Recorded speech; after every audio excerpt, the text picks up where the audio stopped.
بسم اللہ الرحمن الرحیم۔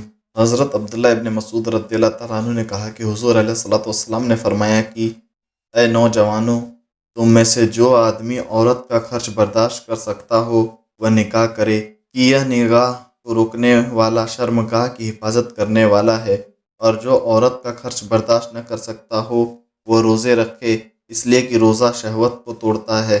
حضرت عبداللہ ابن عمر رضی اللہ تعالیٰ عنہ نے کہا کہ رسول کریم صلی اللہ تعالیٰ علیہ وسلم نے فرمایا کہ ساری دنیا زندگی کی پونجی ہے اور دنیا کی بہترین پونجی نیک عورت ہے۔ حضرت ابن عباس رضی اللہ تعالیٰ عنہ نے کہا کہ حضور علیہ الصلوۃ والسلام نے فرمایا کہ نکاح کے علاوہ اور کوئی رشتہ دیکھنے میں نہیں آیا جو دو آدمیوں کے درمیان اتنی گہری محبت پیدا کرے۔ کچھ ضروری مسئلے: جو آدمی مہر اور عورت کے خرچ کی طاقت رکھتا ہو اس کے نکاح کرنے کے بارے میں حکم یہ ہے کہ اگر اسے یقین ہو کہ نکاح نہ کرنے پر وہ گناہ میں پھنس جائے گا تو نکاح کرنا فرض ہے، اور اگر اس کا یقین نہیں بلکہ صرف ڈر ہے تو نکاح کرنا واجب، اور عورت کی خواہش بہت زیادہ نہ ہو تو نکاح کرنا سنت موقدہ ہے، اور اگر اس بات کا ڈر ہے کہ نکاح کرے گا تو عورت کو پورا خرچ نہ دے سکے گا یا نکاح کے بعد جو چیز ضروری ہے انہیں پورا نہ کر سکے گا تو نکاح کرنا مکروہ ہے، اور اگر ان باتوں کا ڈر ہی نہیں ہے بلکہ یقین ہے تو نکاح کرنا حرام۔ کچھ لوگ بیوہ عورتوں کا نکاح کرنا خاندان کے لیے بے عزتی سمجھتے ہیں، یہ ناجائز اور گناہ ہے۔ مرتد و مرتدہ کا نکاح کسی سے صحیح نہیں ہو سکتا، نہ مسلمان سے، نہ کافر سے، نہ مرتدہ و مرتد سے۔ وہابیوں، دیوبندیوں، رافضیوں، نیچریوں وغیرہ بد مذہبوں کے ساتھ شادی بیاہ کرنا اہل سنت کے لیے ہرگز جائز نہیں۔ پورے ہندوستان میں عام طور پر جو رواج ہے کہ عورت یا ولی سے ایک شخص اجازت لے کر آتا ہے جسے وکیل کہتے ہیں، وہ نکاح پڑھانے والے سے کہہ دیتا ہے کہ فلاں کا وکیل ہوں، آپ کو اجازت دیتا ہوں کہ نکاح پڑھا دیجئے۔ یہ محض غلط ہے۔ وکیل کو یہ اختیار نہیں کہ اس کام کے لیے دوسرے کو وکیل بنا دے، اگر ایسا کیا گیا تو نکاح فضولی ہوا۔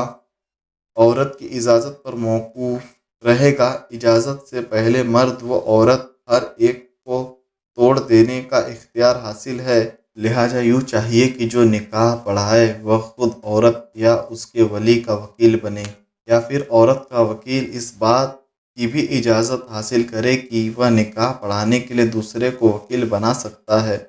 کچھ لوگ ایجاب و قبول کے الفاظ بہت آہستہ بولتے ہیں، اگر اتنا آہستہ بولے کہ حاضرین میں سے دو آدمیوں نے بھی ایجاب و قبول کے الفاظ نہ سنے تو نکاح نہ ہوا۔ نکاح سے پہلے لڑکی اور لڑکا کی کلمہ طیبہ اور ایمان مجمل و مفصل پڑھانا جیسا کہ رائج ہے بہتر ہے۔ نکاح کا خطبہ ایجاب و قبول سے پہلے پڑھنا مستحب ہے۔ مہر کا بیان: حضرت عقبہ ابن عامر رضی اللہ تعالیٰ عنہ نے کہا کہ رسول کریم علیہ الصلوۃ والسلام نے فرمایا کہ نکاح کی شرطوں میں سے جس شرط کا پورا کرنا تمہارے لیے سب سے زیادہ ضروری ہے وہ وہی شرط ہے جس کے ذریعے تم نے عورت کی شرمگاہوں کو اپنے لیے حلال کیا ہے، یعنی مہر۔ حضرت ابو سلمہ رضی اللہ تعالیٰ عنہ نے کہا کہ میں نے حضرت عائشہ رضی اللہ تعالیٰ عنہا سے پوچھا کہ نبی کریم صلی اللہ تعالیٰ علیہ وسلم کا مہر کتنا تھا؟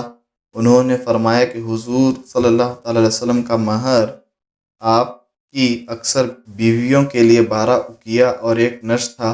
پھر حضرت عائشہ نے فرمایا، جانتے ہو نش کیا ہے؟ میں نے کہا نہیں۔ انہوں نے فرمایا کہ آدھا اقیہ تو سب مل کر 500 درہم ہوئے، 1 اقیہ 40 درہم کا اور 1 نش 20 درہم کا ہوتا ہے، لہٰذا 12 اقیہ اور 1 نش 500 درہم ہوا۔ تفصیل یہ ہے کہ 12 اقیہ 480 درہم اور 20 درہم کل ملا کر 500 درہم ہوئے۔ پھر 1 درہم 3.5 ماشا کا ہوتا ہے جو 500 درہم کا 1750 ماشا ہوا، اور 12 ماشا کا تولہ ہوتا ہے 1750 ماشا کا 135 تولہ 10 ماشا ہوا، جس کی قیمت فی تولہ 5 روپے کے حساب سے لگ بھگ 725 روپے ہوئی، اور اگر چاندی کی قیمت